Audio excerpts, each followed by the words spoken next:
ये दिलचस्प बात है कि वज़ीर-ए-आज़म शहबाज शरीफ के हल्फ उठाने के एक हफ्ते बाद ही 23 अप्रैल को लंदन में पाकिस्तानी हाई कमीशन से जनाब नवाज शरीफ को नया पासपोर्ट जारी हो गया था। बज़ाहिर सफ़र के हवाले से उनके पर किसी किस्म की कोई रुकावट नहीं है। अब उनका फ़ैसला है और यकीनी तौर पर यह सियासी फ़ैसला है, पाकिस्तान मुस्लिम लीग नून का फ़ैसला है। वो कौन सा दिन और वो कौन सी तारीख़ होगी जब नवाज शरीफ को पाकिस्तान लैंड करना चाहिए, हमें ये बताया जा रहा है कि ये तारीख़ और ये दिन बहुत दूर नहीं है। इसकी मज़ीद मालूमात लेते हैं, लंदन जाएंगे जहाँ पर हमारे ब्यूरो चीफ़ अज़हर जावेद मौजूद हैं। बहुत बहुत शुक्रिया अज़हर जावेद साहब। क्या ख़बरें हैं आपके पास? आपकी मुलाकात होती रहती है नवाज शरीफ साहब से और पाकिस्तान मुस्लिम लीग नून की लीडरशिप से। वहाँ पर हुकूमत कायम हुए अब तकरीबन 4 महीने हो गए हैं। इस दौरान तो ख्याल ये था कि नवाज शरीफ साहब यहाँ वापस पहुँच चुके होंगे, मगर अब क्या ताज़ा तरीन मालूमात क्या है? जी बहुत शुक्रिया कामरान साहब। नवाज शरीफ साहब जाने के लिए तकरीबन हम जब भी उनसे मुलाकात हुई उनका यही होता था कि मेरा दिल करता मैं कल पाकिस्तान जाऊं, लेकिन जो सियासी और दूसरी कानूनी पेचीदगियां उनमें पिछले 4 महीने में काफ़ी उनको मदद मिल रही है, हालात उनके लिए बेहतर हो रहे हैं। और ख़ास तौर पर अगर अब हम देखें कि उनकी वफाक में हुकूमत है और जो ज़्यादातर इदारे जहाँ पे उनके केसेस भी हैं वो भी उनकी हुकूमत के अंडर हैं। तो नवाज शरीफ साहब ने पाकिस्तान वतन वापसी का फैसला कर लिया। आपकी जो ट्वीट थी, जो आपकी खबर थी, वो बिल्कुल सही है। अगले 4 से 6 वीक के अंदर ये मामला तकरीबन तय पा चुके हैं कि वो पाकिस्तान आ रहे हैं। मरियम नवाज साहिबा को अहम जिम्मेदारी दी जा रही है। नवाज शरीफ साहब को यहाँ से पाकिस्तान से लीगी लीडरशिप ने साफ अल्फाज में बताया कि आपकी वापसी तक मुस्लिम लीग नून को संभालने के लिए और कोई अवेलेबल नहीं है। पहले ही वो उनकी जो लीडरशिप की फीडबैक है, मियां नवाज शरीफ ने फीडबैक ली है, मुख्तलिफ लोगों से बात की है और मुख्तलिफ लोगों से राय ली है। और उनका कहना है कि जो इस वक्त पैरेलल मुस्लिम लीग नून में 2 ग्रुप्स चल रहे हैं, उनकी आपसी लड़ाई की वजह से पार्टी को भी नुकसान हो रहा है और नवाज शरीफ साहब की वतन वापसी के बाद ये सारी ग्रुप बंदी खत्म हो जाएगी। वैसे क्या एक ये बताइएगा कि जनरली नवाज शरीफ साहब की क्या राय है मौजूदा सूरत हाल में? अब उनकी हुकूमत यहाँ कायम हो चुकी है, यकीनन उनकी मर्ज़ी, उनकी मंशा से वो मर्ज़ी हुकूमत कायम हुई है, लेकिन जो उसके असरात हुए पाकिस्तान मुस्लिम लीग नून की मकबूलियत पर, और उनकी खुद जमात के लोग कहते हैं कि वो बड़ी उसकी मकबूलियत में कमी हुई है और हालिया पंजाब के इलेक्शन, ज़िमनी इलेक्शन उसकी गवाही दे रहे हैं। इसके अलावा मुल्क में जो महंगाई हुई है और तमाम जो गैर मकबूलियत की कैफियत पैदा हुई है, वो कि मैं ये समझता हूँ कि नवाज शरीफ साहब ये कहते थे कि वो चाहते हैं कि फौरी इलेक्शंस हो जाते और फिर ये इतनी तूल नहीं खींचता ये पूरा मामला। तो ये जो एक्सपीरियंस रहा है नून लीग का, इक़्तिदार का, शहबाज शरीफ वज़ीर आज़म और हमज़ा शहबाज वज़ीर आला पंजाब, एक टूटी फूटी एक अजीब सी वो हुकूमत जो कि अब ख़त्म भी हो गई है। तो ये पूरा जो रहा ये 4 महीने को, अगर हम इस पर नवाज शरीफ साहब की राय अगर कहीं से हमें मिले और आप लोगों को कोई आइडिया हो, तो वो खुद कितने इस पे बेचैन हैं और कितने उस पर मुज़महिल हैं वो?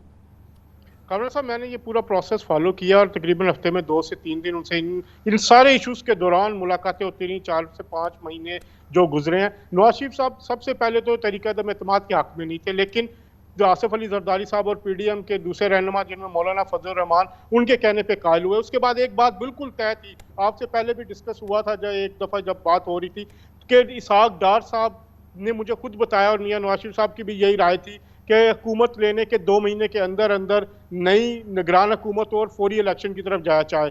इवन के इसहाक डार साहब ने यह भी कहा था कि जो बजट है वो निगरान हुकूमत पेश करे, लेकिन फिर इन मामलात में पाकिस्तान से प्रेशर आया और उसके बाद इन चीज़ों को कंटिन्यू करने का फैसला किया गया। नवाज शरीफ साहब ज़िमनी इलेक्शन जो हुए हैं उससे काफ़ी डिस्टर्ब भी नज़र आए। उनका ये कहना था कि जो हुकूमत इस वक्त मुल्क बचाने के, उनके बकौल कि हम इस वक्त मुल्क बचाना चाहते हैं, गो के पॉलिटिकली हमें इसकी कीमत अदा करनी पड़ रही है, लेकिन वो इस हवाले से वो ये कह रहे थे कि हमें इस मुल्क को बचाने के लिए सबको इकट्ठे आगे चलना पड़ेगा। लेकिन एक बात और बड़ी अहम है कि जो चीज़ यहाँ पे डिस्कस की गई कि अगर ये हुकूमत ना ली जाती तो दूसरी सूरत में उनको ये बहुत ज़्यादा बावर कराया गया कि जो इमरान खान की हुकूमत है उसने मनसूबाबंदी कर रखी थी कि EVM के जरिए और ओवरसीज वोटों के जरिए एक दफ़ा फिर 2/3 अक्सरियत ली जाए। अच्छा, तो ये एक बड़ा बताइए कि ये तो हो गया नवाज शरीफ साहब का मामला। बीच में हमें बिल्कुल लग रहा था और जैसी मईशत की कैफियत थी कि इसहाक डार साहब तो बिल्कुल आने के लिए तैयार थे और उन्होंने उसका ऐलान भी कर दिया था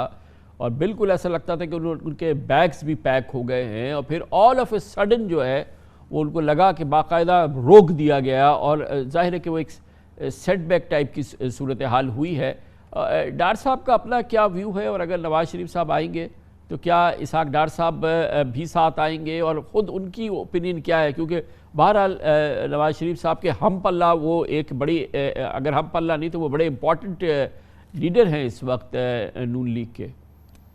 कामरान साहब, मैं ये कहूं कि अगर इसहाक डार साहब को उनकी हुकूमत ने ही आने से रोका है तो ये गलत ना होगा। इसहाक डार साहब बिल्कुल तैयार थे, नवाज शरीफ साहब ने मंजूरी दे दी हुई थी, शहबाज शरीफ साहब से भी कंसल्टेशन हो चुकी थी, उन्होंने खुद हमें बताया था कि वो आखिरी हफ्ते में जुलाई में जा रहे हैं। लेकिन हुकूमत के अंदर शामिल 5 अहम जो वुज़रा हैं मुस्लिम लीग नून के, उन्होंने इसहाक डार साहब को रोका है, उन्होंने उनके खिलाफ बयान दिए, उन्होंने उनके बारे में कहा कि अभी इनको नहीं आना चाहिए। तो इसहाक डार साहब को अंदरूनी मुखालफत की वजह से ये वो नहीं आ सके, जिसका उन्हें भी शदीद रंज है। इसहाक डार साहब तो जो मईशत को ज़्यादा बेहतर तरीके से चला सकते थे, शायद उनसे मुस्लिम लीग नून के कुछ वुज़रा खाइफ थे कि शायद वो आएंगे तो उनकी ज़्यादा अहमियत होगी, क्योंकि वो नवाज शरीफ साहब के भी ज़्यादा करीब है, उनकी ज़्यादा बात उनसे होती है, तो वो शायद इसी वजह से उनका रास्ता रोका गया, जो कि पाकिस्तानी मईशत के लिए भी अगर आप देखें, क्योंकि इसहाक डार साहब को तजुर्बात है। मगर देखिए अजहर जावेद साहब, ये मुमकिन नहीं है कि ये 4 वज़ीर या 2 वज़ीर या 3 वज़ीर इसहाक डार जैसी शख्सियत को रोक दे,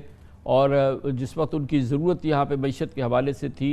यकीनी तौर पे नवाज़ शरीफ साहब का इस पर एक बहुत बड़ा डिसाइसिव वोट होगा, जिसके ज़रिए उन्होंने भी इसहाक डार साहब को रोक दिया होगा। तो ये नवाज़ शरीफ साहब की मर्ज़ी के बगैर कुछ भी नहीं हो सकता ना। अगर इलेक्शन नहीं हो रहे, या केयर टेकर गवर्नमेंट नहीं बनी, या फिर हुकूमत ली गई, या फिर जो कुछ भी आज हो रहा है, तो वो ये तो हम नहीं कह सकते। या ये आप बताइए कि नवाज़ शरीफ साहब कितने एक्टिव हैं फ़ैसला साजी में। अब जब इस किस्म के फ़ैसले होते हैं, मुझे तो लग रहा है कि नवाज़ शरीफ साहब क्या कि इस फैसले में कोई बड़ी कंट्रीब्यूशन नहीं है जितने फैसले हुए हैं, ख़ास तौर पे जिसके असरात हमने पाकिस्तान के अंदर देखे हैं। जी बिल्कुल, नवाज शरीफ साहब से जो ये आपने कहा कि इसहाक डार की वापसी, तो उस पर जो उनको तो अंदरूनी पार्टी तौर के अंदर से जो एक मुखालफत आई, जाहिर बात है नवाज शरीफ साहब को दोनों साइड से देखनी होती हैं। उनको जो ये मुखालफत थी, फिर उनको ये बताया गया कि अगर इसहाक डार साहब आते हैं तो पार्टी के अंदर और ज़्यादा मामलात ख़राब होंगे। इसकी वजह से नवाज शरीफ साहब ने इस पर एग्री किया होगा कि अभी कुछ देर के लिए इसहाक डार साहब को ना जाने दिया जाए। लेकिन हमने देखा है कि बहुत सारे मामलात हैं जिसमें शहबाज शरीफ साहब जो वज़ीर आज़म और उनके जो वज़रा हैं, वो क्योंकि नवाज शरीफ साहब सबकी राय लेते हैं, और जब राय एक तरफ ज़्यादा हो जाती है किसी मामले पे, तो वो अपना फैसला जो है उस तरफ ले जाते हैं, वो उस पर थोपने की कोशिश नहीं करते। तो बहुत सारे ऐसे मामलात हैं जिनकी में नवाज शरीफ साहब की बात अगर कहा जाए कि नहीं मानी गई, जैसे कि जो पेट्रोलियम और उस वक्त जो प्राइसेस बढ़ाने की बात थी, उस वक्त भी नवाज शरीफ साहब इसके काफ़ी मुखालिफ थे। और भी काफ़ी मामलात हैं जिसको मैं अभी फ़िलहाल ओपनली नहीं इसमें बता सकता, लेकिन हमने देखा कि जो इस वक्त इस्लामाबाद में हुकूमत बैठी है मुस्लिम लीग नून के, और उनके 4-5 जो वज़रा हैं, वो काफ़ी हद तक रजिस्ट भी करते हैं और नवाज शरीफ साहब को कायल कर लेते हैं बाद में कि ये मामलात को ऐसे किया जाए। तो इसहाक डार साहब का भी यही इसी तरह मामला हुआ है, उन वज़रा ने उनको कायल किया कि अभी। तो आपके ख्याल में अगर नवाज शरीफ साहब वापस आते हैं तो फिर डार साहब तो फिर उनके साथ ही आ जाएंगे फिर? जी बिल्कुल, इसहाक डार साहब तो आना चाहते हैं। वो तो कहते हैं मैं जो पाकिस्तान, बल्कि वो 28 जुलाई तक की भी डेट तकरीबन उन्होंने एक तरफ से आ गई थी, लेकिन बाद में मामलात जो हैं वो एकदम रोक दिए गए। लेकिन इसहाक डार साहब की वापसी होनी है, और वो नवाज शरीफ साहब आते हैं तो वो उनके बिल्कुल साथ आएंगे, और दोनों साथ आएंगे। और मामलात जो हैं, बल्कि नवाज शरीफ साहब ने आज भी और कल भी अपने लीगल जो टीम है उससे वापसी के हवाले से मुशावरत भी की है, और बड़े तवील इजलास हुए हैं। नवाज शरीफ साहब जो हैं ये सज़ाओं को जो चैलेंज करने जा रहे हैं, और सबसे पहले सस्पेंशन बहाल करके और इनका इस्तकबाल करने के लिए, बल्कि ये भी एक राय थी कि इस दफ़ा जब मरीम नवाज़ इस्तकबाल के लिए आएंगी तो उनको भरपूर सपोर्ट तमाम पार्टी की तरफ से होगी। जैसे कि यह भी कहा गया कि 13 जुलाई 2018 को लोग निकले थे जब नवाज शरीफ और मरीम नवाज आए, लेकिन पार्टी के एक लीडर उन्हें नहर पे लेके फिरते रहे और वो एयरपोर्ट की तरफ नहीं आए। तो इस बात को भी मद्देनजर रखते हुए अब को एक खास हुकूमत अमली तरतीब दी जा रही है, और इसमें जो इनका लैंडिंग पॉइंट होगा